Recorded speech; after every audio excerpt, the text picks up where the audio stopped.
Does Dana White have 10.4 years left to live? That is the ultimate question. And if you've seen his interview or his podcast where he's talking about this crazy blood testing that he's done that told him the exact minute that he is going to perish, then that is what we're going to be talking about. If you haven't, we'll post a clip here so that way you can see a little bit from that interview of some of what he was talking about. Really good friends for like 25 years. And randomly, she calls me one day and she's like, you know, I love you. You're one of my best friends. I can never repay you for what you've done for me and all this stuff. So I'm going to introduce you to somebody that you need to meet. His name is Gary Brecka from 10X Health Systems. He's a human biologist. He's not a doctor. And he's a mortality expert. So he used to work for the insurance companies, which he says are the dirtiest businesses on planet Earth. Basically, they send these guys in like him. They do these tests on you, and they know when you're going to die. And they're right within a month. So I'm like, wait a minute. This guy can tell me when I'm going to die and be right within a month? And she's like, yeah, it's incredible. I became obsessed. Yeah. Obsessed. So I had to meet this guy. I had to get my blood done by him, and I had to have him tell me when I was going to die. So as you can see in that video, he's talking about some of this genetic testing and everything that he's gone through. So what I want to do today is talk about the limitations of some of that genetic testing. I also want to talk about what type of testing he should be doing that is a more accurate assessment of his actual health span. And then we're going to go into what he's doing now to try and reverse some of those health challenges that he has and improve his longevity. So let's start with some of the limitations of the genetic testing. First and foremost, one of the limitations is the time, right? So when you do this type of testing, one of the biggest challenges you have is like, you need to do the swab inside of your mouth, then you need to take blood, they send it off to some lab to do all this analysis, and it could take anywhere from 4 weeks up to like 4 months with some of a similar genetics tests that I've done myself. And so it's like, I want my results now, right? Like you don't get the ability to do that, so there's a limitation with that. And the second, and probably the more important limitation, is going to be the accuracy. So how accurate is this genetic test? Do I really believe that it can tell him he has 10 years and 4 months and right after that he's going to die, right? No, not at all. I don't think that there's a ton of accuracy in that, and I'll explain why. When you get some of these results from these genetic tests, what they're really telling you is what you're predisposed for, right? So they're looking at all these genetic markers, and they're looking at it and saying, hey, you're more at risk for XYZ.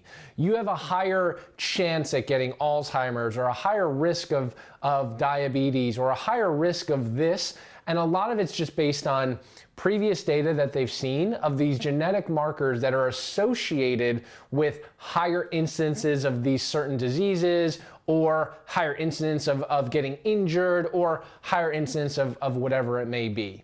So the accuracy of these in the scientific realm is highly controversial, and I think it's something that you definitely cannot say it can predict the exact month or week or day or minute or second that this man is going to die, right? It's impossible, and it sounds great for headlines, and it's plastered everywhere on all these news outlets that he knows 10.4 years, but the reality is that's not accurate.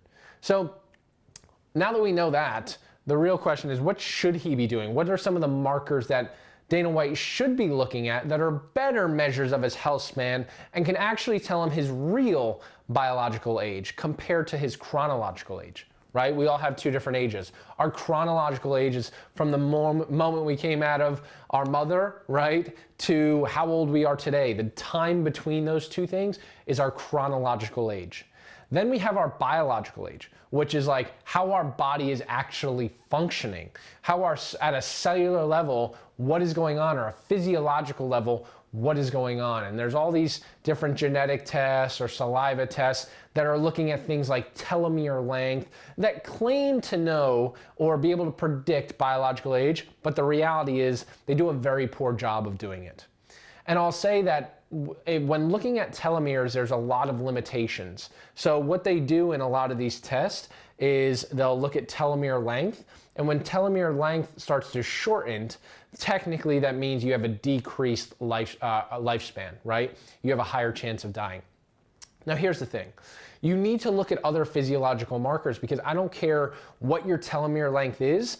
If you have dysregulated glucose metabolism, if you can't function, if your body composition is awful and you have zero strength, you're not going to make it no matter how long your telomere length says.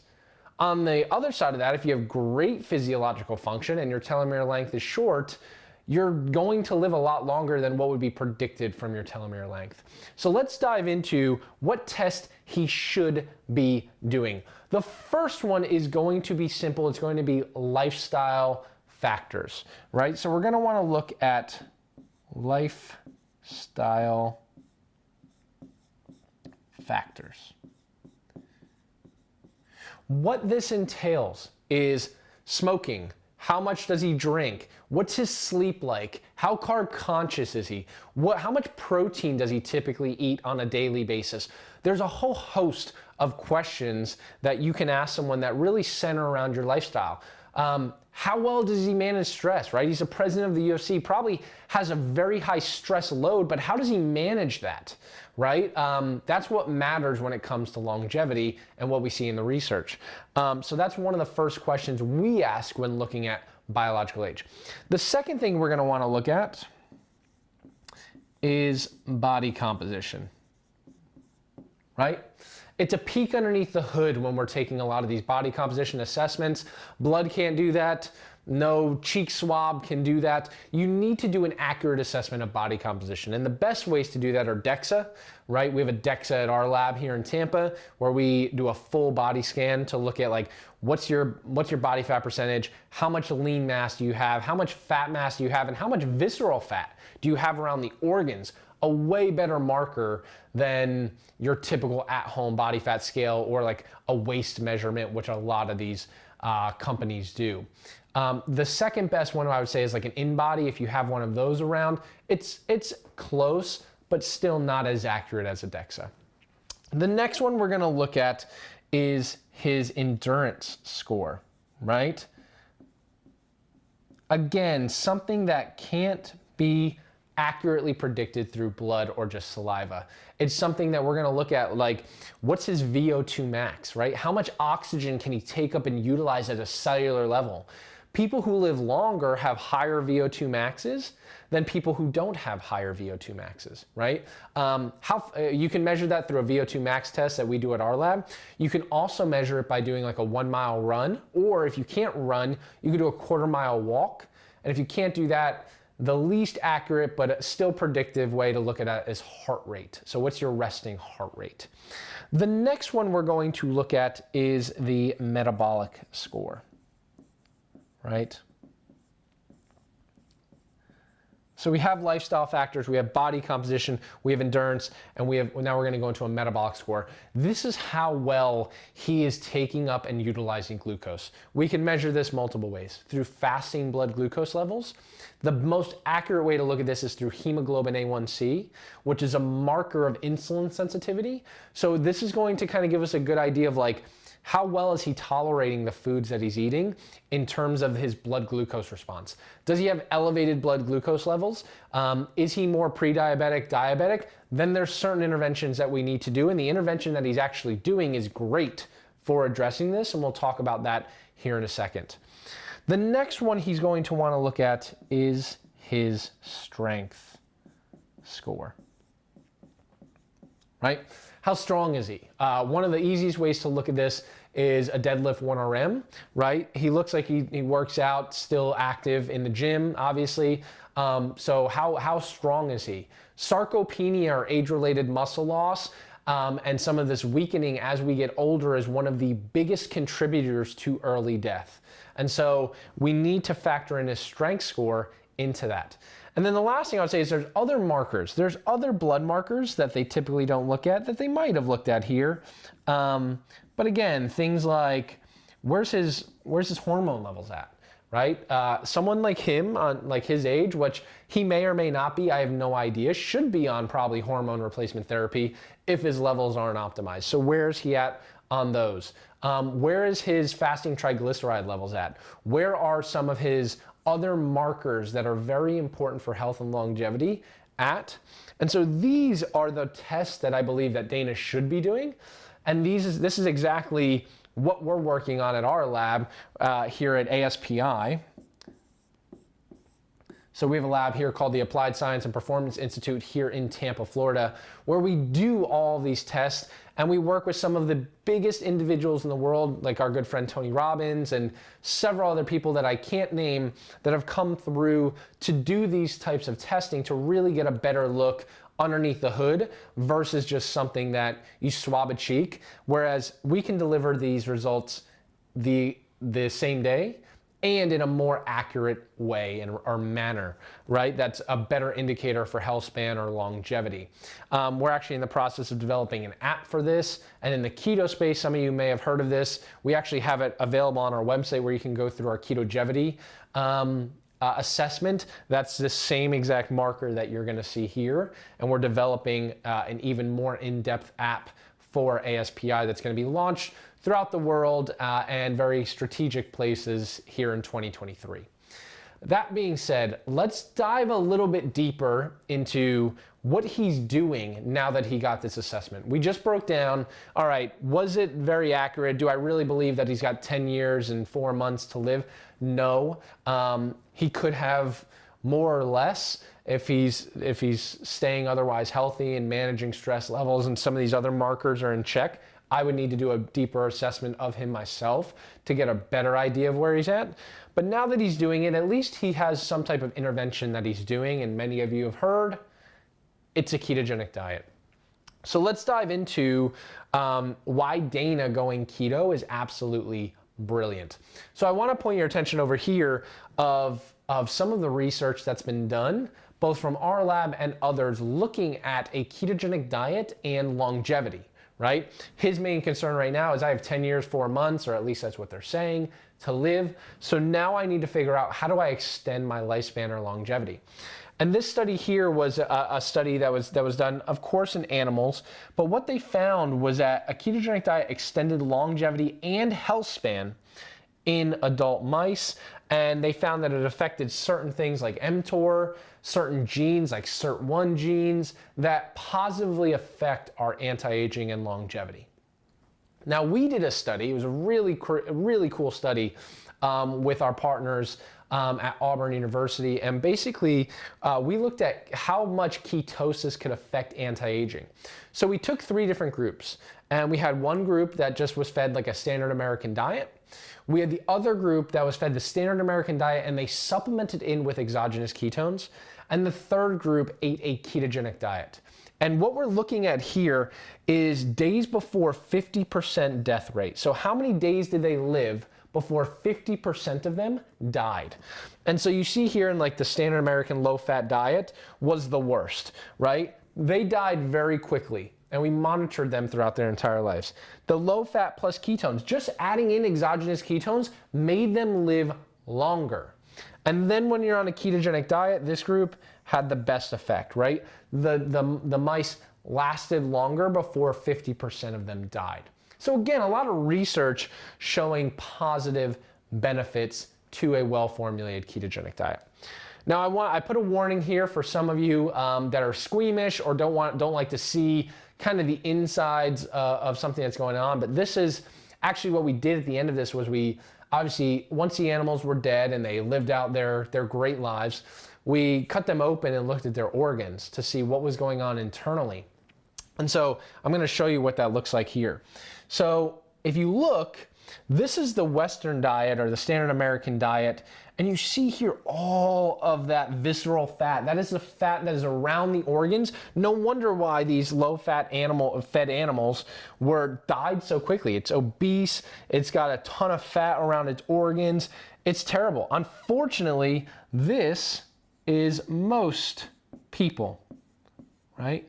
Most people, this is what's going on internally. Obviously, we're not cutting people open, but you see a lot of visceral fat around his organs, and that is a major problem of why these animals are dying very young. Then you look at the standard chow, which is like a really good diet, higher protein, low fat, low carb. It's good. It looks good here, but again, a little bit of visceral fat, you can see that here, doesn't look great. Then you look at the ketogenic dieting one, right? This thing looks like something out of a textbook, and this is like an old rat that like died, it lived out its life, and yet the organs still look like something out of a textbook. This is what we should all strive to be when we're 150 years old and we end up dying. Our organs should still look like this, right? That is what we should be striving for, and studies show that a ketogenic diet can help with that. Now, the last piece I want to talk about in this video is two things UFC fighters struggle with, and why, again, Dana White leading this charge and being so outgoing with the ketogenic diet is a great thing for the sport. Two reasons. One of the things fighters struggle with is losing weight in a healthy manner, right? Like some of these guys have to cut 10, 15, 20 pounds in a very quick amount of time. And that's even like at the end of their training camp. Sometimes it's even more than that. And a lot of times it's like super crash diet. And the challenge with dieting is when the leaner you are, the more prone you are to losing muscle. So think about this. If I'm a UFC fighter and I'm about to get in an octagon and fight for my life, do I want to lose any muscle or strength? No. I want to keep as much as I can while dropping body fat and weight in order for me to compete at the lowest level, yet still have the highest amount of muscle, highest amount of strength. So again, it's how do I lose weight or body fat, yet keep muscle and strength, right? How do I do that? And ketogenic diets have been shown to be able to do that. They've done studies in gymnasts where they put gymnasts on a ketogenic diet because, again, it's like gymnasts want to have a lot of strength. They need to be able to flip and push themselves off and jump from bars, yet they need to be as light as humanly possible. And a ketogenic diet is a great strategy to do that. So maybe more athletes will start implementing this as part of their camp. It doesn't need to be something they do 365 days a year, but it might be something that's a part of their camp in order to kind of shed that weight, shed that body fat really quickly while not compromising strength and muscle. And the last thing is the one we've all heard of with the NFL, and that's TBIs and CTEs, right? We don't hear it talked about as much in this sport, but we all know that it's happening. It could be because these guys are just animals and they're beasts at what they do and they don't complain, or the sport's so new that we're not seeing as many cases yet. But the reality is it's there, right? People are getting kicked in the head, they're getting punched in the face, they're coming out, like their brain's getting rocked the entire fight. I don't care if you get knocked out or not, your brain is getting rocked each and every fight. Every time you spar, during training camp, every time your brain is getting rocked, and you're gonna see high rates of CTE and obviously traumatic brain injury, concussions, all of these things in these fighters. Now, why does that matter? And I'll finish this video off with this.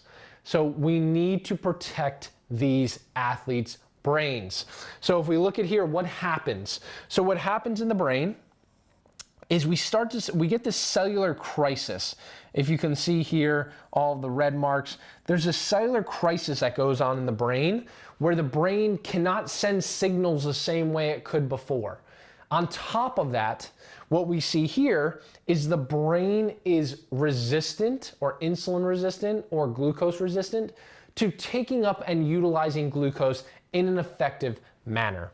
So this is the result. With this is a normal brain right here. Look at, and what we're looking at is glucose uptake. So the more green and red and that you see inside of there and yellow, that means the brain is taking up a lot of glucose. Even after just a mild head injury, do you see any red or yellow inside of that brain? No, because the brain cannot take up and utilize glucose as well. And look at severe head injury. You see almost very little green. So very little uptake of glucose in a severe head injury, which 99% of UFC fighters, I don't care who you are, male or female, coming out of that octagon, they're here. I don't care what type of fight you had. I don't care if you got knocked out or not, you have severe head injury. And during that, it's almost as if our bodies are very smart. And they are. Because what we see here is during traumatic brain injury, we see an upregulation in this thing called MCT2. MCT2, or these monocarboxylic acid transporters, basically, if this is my horrible depiction of a brain, MCT2 transporters are like vessels, tunnels into the brain that allow us to take up and utilize ketones as a fuel source, right? Ketones. So imagine these are all MCT2. Our brain, after severe or mild head injury, goes, hey, I can't utilize glucose that well. I need to utilize a different fuel source. So what does it do? It upregulates the expression of these, and it creates more and more and more and more and more. And now we have the ability to utilize ketones. We just need to provide it. And most people don't understand this concept. Instead, they say, hey, just rest, just chug some Gatorade or some other junk that's filled with a ton of carbohydrates and wait it out, rest it out, and we'll get you ready for your next camp. Screw that. These guys need to be providing their brain with proper fuel, and that proper fuel is ketones. And the intervention here that we need to apply. We did some research at our lab. We actually looked at former NFL athletes. And obviously they have a lot of traumatic brain injury as well. Some of them diagnosed with CTE. And so what we see here is we actually did cognitive tests on them. And these guys were retired. They're not even active. It would be even more pronounced in people who are active. These are individuals that are far removed from their sport several years thereafter. And what we see is improved visual speed, and we see processing speed and even total reaction time. But what we're seeing here is 63% faster in visual speed, 24% faster in brain processing speed, all with just using exogenous ketones in this case, but really ketosis as a tool to help give the brain the fuel that it so desperately needs. We have to understand that the brain is starving for energy, and it's up to us to be able to give it the energy, and the energy isn't carbohydrates or fucking donuts or anything that's processed and has a ton of sugar in it. Your brain can't take up and utilize that, and that's probably gonna cause way more inflammation than anything. What it needs is a proper fuel source to help it repair, recover, and actually give it fuel that it needs to function. And that fuel source is ketones. And so that being said, I hope you guys enjoyed this video. I'd love to hear more about it. If you want to hear me dive deeper into traumatic brain injury and how ketosis can be beneficial, let me know down in the comments, or let me know anything else you want me to touch on regarding this topic. And Dana, if you see this, you are more than welcome to come to ASPI here in Tampa. Would love to host you and put you through some of these tests to give you a better indication of your actual biological age and some more strategic things on top of what you're already doing with a ketogenic diet that you can do to help with your anti-aging and longevity journey. So that being said, guys, I appreciate you, and I'll talk to you later.